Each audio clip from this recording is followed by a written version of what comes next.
Open your eyes. If you are wondering why everything going on in the world feels so terribly off, then you have come to the right place. A veil has been put over the eyes of humanity. Evil people in high places have been hiding the truth in plain sight and building a false reality on lies and deception for far too long. And now, their time is coming to an end. It's time to fight back, to wake up, and to begin an uprising. Now is a time for judgment. This is a time for judgment. Welcome to today's show.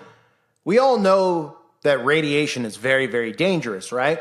We hear about it all the time. We hear about atomic bombs and the effects of radiation from World War II. You could see it and, glorified in a sense in movies like The Hills Have Eyes. And of course, it affects us in our day-to-day life, right? If you go to the doctor for an x-ray, they put that big get-up on you to protect you from radiation. Sometimes even at the dentist office to protect you from these things, right? Now, why would they do that? Well, because radiation's dangerous, right?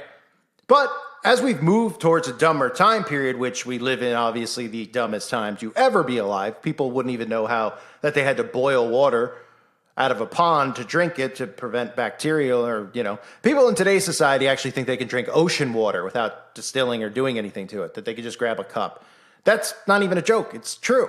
So when people hear about 5G and 6G and these towers, they immediately just roll their eyes. They think it's crazy. But scientists have actually argued about the dangers of radiation and what it does to people.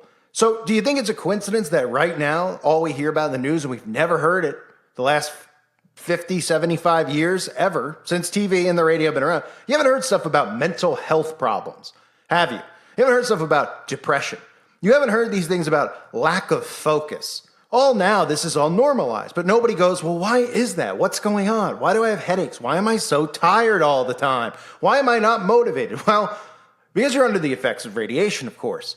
But as we continue to be told that we need to make our phones faster and faster so we can download the next Backstreet Boys song quicker, we continue to allow them to do the things that they've always wanted to do to us without telling us, because we can't actually see the rays unless we put on X-ray glasses or something out of the military or out of a movie. We don't believe it's actually occurring. So I wanted to do this video again to help raise awareness. This is a very good thing to look at. Now, the Clintons are the most corrupt family probably in the history of the world, but obviously most people in this country know how corrupt they are. Yet, we do have liberals who actually worship these people and think they're wonderful, like Hillary Clinton, because they're under mind control. And these same people believe what's going on now with Biden in the White House is also a very good thing, and these are wonderful people. They are very, very dumbed down. Now, I'm doing this video not just because I want to talk about the dangers of radiation. I want to show you that whether you're Republican or you're Democrat, these people do not care about humanity. Now, this White House press briefing from Bill Clinton talks about how they used human beings as lab rats during this time period to do experiments with radiation. He has to come out and apologize for it. Why do you ask? Why didn't they just ignore it? Well, because back then, reporting was actually done. People actually, went to the news and certain things happened in local affiliates and et cetera, and people actually stood up and protested this. So the White House had to address it. Do you see the government who works for us had to come forward and address why they were doing these experiments? To try to sugarcoat it, even though after they tell you this stuff, people are still mad. In today's society, as you see, just some 25 years later, because this is from 1997, what you see today is that, nobody has to address or be accountable for anything. We could have laws being broken by the president. We could have, whether you believe these stories or not, these stories about the laptop, which of course, a lot of these are just CIA psyops. But let's just say hypothetically, just the fact that that story's out there, you would say that the FBI or the government, the president would be investigated because he's, working in collusion with other countries. These are all treason, illegal. These are things that are crimes. We're talking about the president, right? But in today's society, what do they do in the White House? Well, they don't answer anything. They just give you dumbed down answers. They deflect, or they just bring up things like racism, sexism, transphobia, all this stuff, these words, they just bring them up to rile people up and get people distracted from what's really going on. So all those things that I mentioned are actually occurring. All that poison that's going on that you can't see, that's going on to yourself, that's affecting your body. And again, Just think when you listen to this clip about when you go to the doctor's office, how adamant they are about you if you're getting an x-ray, that you need to be covered in this heavy thing to protect you from the dangers of radiation, right? But then think about the fact that scientists, doctors, people have come forward and talked about 5G, on our way to 6G, by the way, and how dangerous it is because of the radiation. And think to yourself, well, when I'm in the doctor's office, I need it because I'm directly under it. Yet there's a tower on every street corner. Now there's a tower on every street light.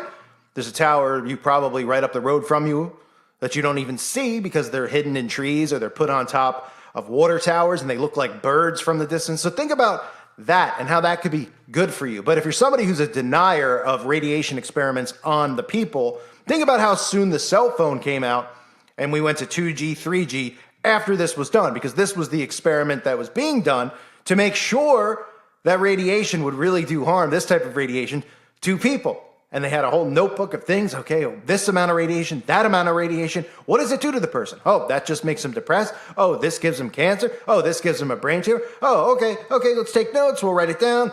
And then, oh, wait, we got caught doing it. Oh, well, we'll come out and say, it was morally wrong for us to do that. We shouldn't have done it. Well, why would you do that type of testing in the first place if you weren't planning on doing it on your own people? Oh, because you were worried about dropping a wink atomic bomb in another country and you wanted to see the after effects. We already knew the after effects of radiation. People have seen it. Right? We've heard all about it from World War II. So they weren't doing anything that nobody knew about as far as radiation was concerned.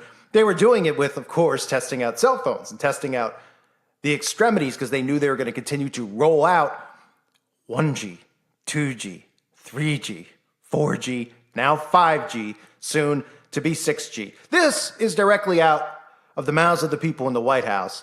But again, people don't want to believe that the 5G towers actually give out radiation because, well, that's too much for their brains to think about. But if they actually realize that and then they hear this, maybe it'll help wake them up.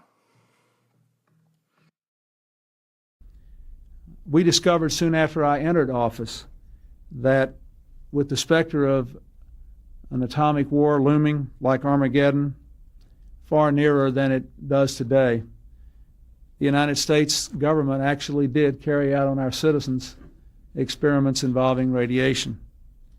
That's when I ordered the creation of this committee. Dr. Faden and the others did a superb job.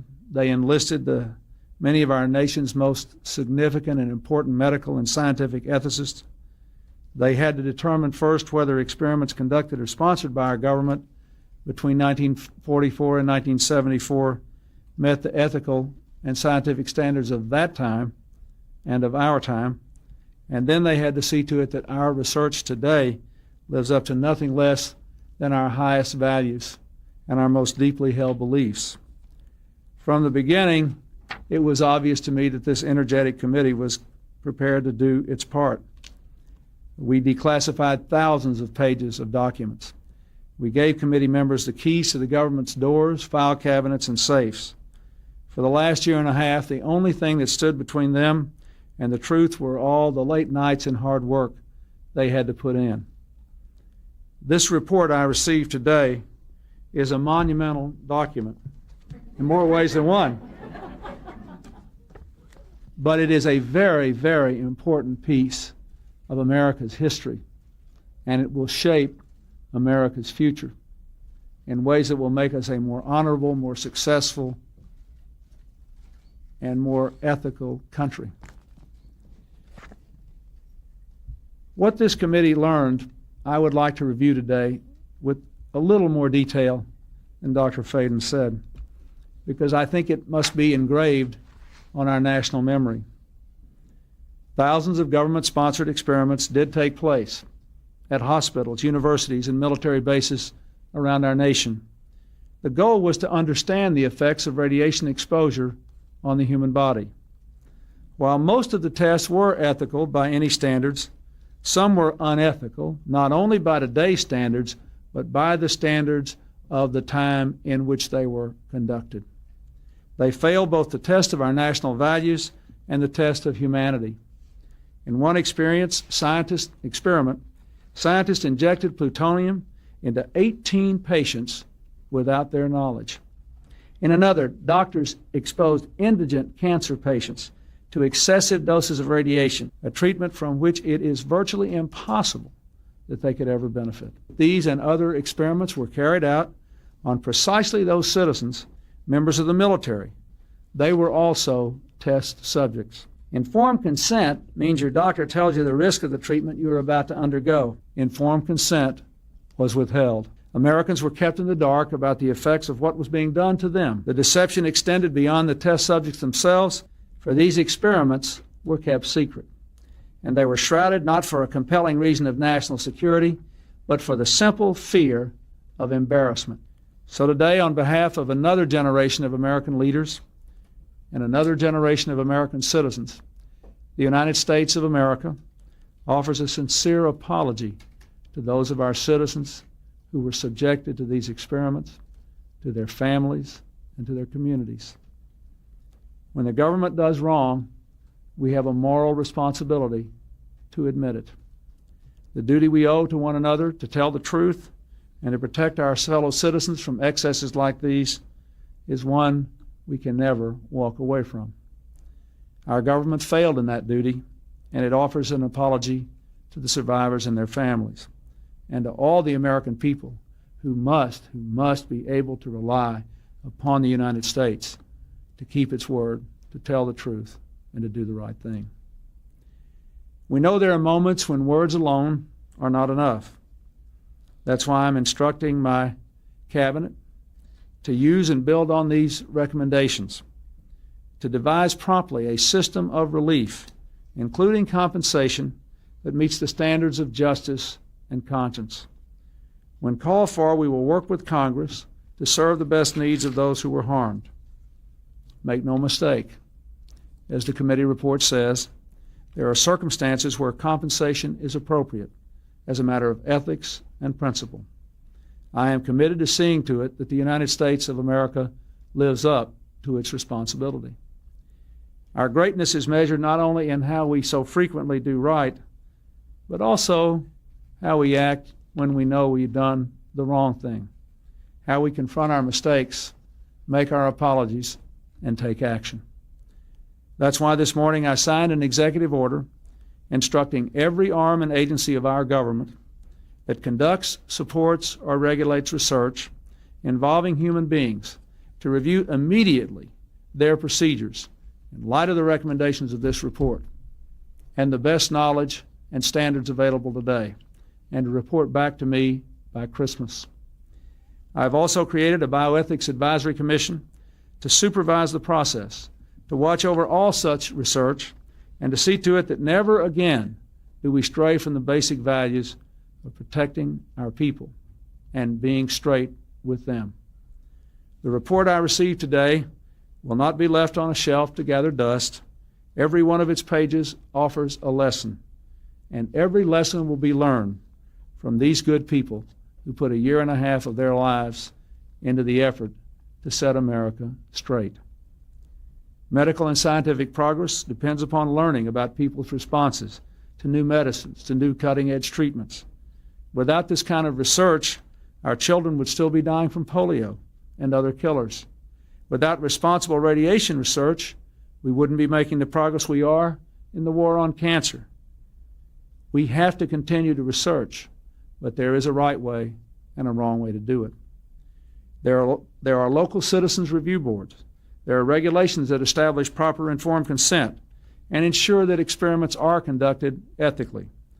But in overseeing this necessary research, we must never relax our vigilance. The breathtaking advances in science and technology demand that we always keep our ethical watchlight burning. No matter how rapid the pace of change, it can never outrun our core convictions that have stood us so well as a nation for more than 200 years now, through many different scientific revolutions. I believe we will meet the test of our times, that as science and technology evolve, our ethical conscience will grow, not shrink. Informed consent, community right to know, our entire battery of essential human protections, all these grew up in response to the health and humanitarian crises of this 20th century. They are proof that we are equal to our challenges. Science is not ever simply objective. It emerges from the crucible of historical circumstances and personal experience. Times of crisis and fear can call forth bad science, even science we know in retrospect to be unethical. Let us remember the difficult years chronicled in this report and think about how good people could have done things that we know were wrong. Let these pages serve as an internal reminder to hold humility and moral accountability in higher esteem than we do the latest development in technology.